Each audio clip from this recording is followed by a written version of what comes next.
Hi అండి. Welcome back to our channel simply Anu vlogs. ఈరోజు నేను పాలకూర, ఎగ్ కలిపి కర్రీ ఎలా చేస్తానో చూపిస్తున్నాను. 3 ఎగ్స్ తీసుకున్నాను. ఒక కట్ట పాలకూర తీసుకున్నాను పెద్దది.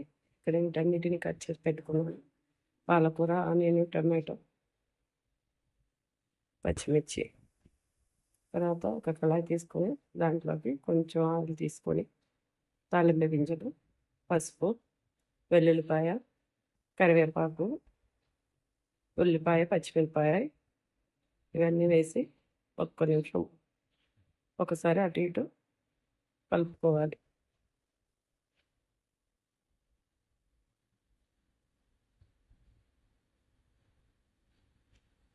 తర్వాత టమాటా ముక్కలు కూడా వేసి ఒక్క నిమిషం పాటు మూత పెట్టి మగ్గనివ్వాలి దీన్ని. ఇక్కడ ఇవన్నీ కొంచెం ఉడికిపోయిన తర్వాత టమాటా ముక్కలు కొంచెం ఉడికిపోయిన తర్వాత మనం కట్ చేసి పెట్టుకున్న పాలకూర వేసుకున్నాం.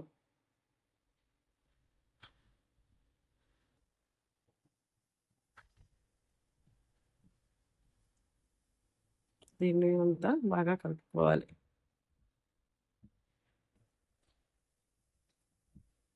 ఇక్కడ కొంచెం సాల్ట్, పాలకూరలో సాల్ట్ ఎక్కువ వేసుకోవద్దు, ఊరికనే సాల్ట్ ఎక్కువైపోతుంది. తర్వాత 2 స్పూన్స్ కారం వేసి మూత పెట్టి ఒక 1 మినిట్ పాటు ఉడకనివ్వాలి. ఇప్పుడు మొత్తం ఒకసారి కలుపుకోవాలి.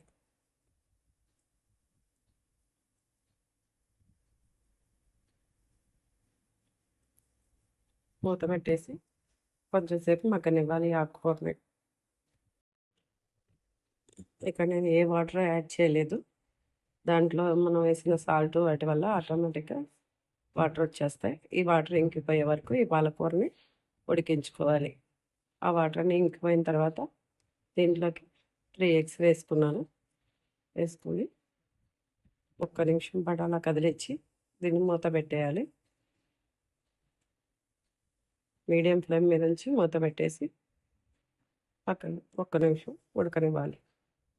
ఇలా ఉడికిన తర్వాత దీన్ని బాగా కలుపుకోవాలి.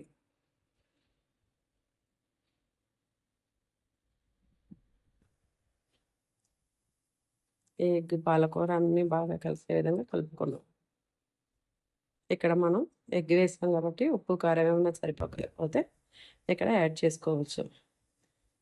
నాకు కారం సరిపోలేదు, అందువల్ల కారం వేసాను. అలాగే కొంచెం ధనియాల పొడి వేసాను.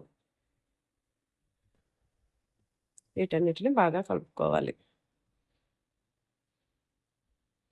అంతేనండి, పాలకూర ఎగ్ కర్రీ రెడీ అయిపోయింది.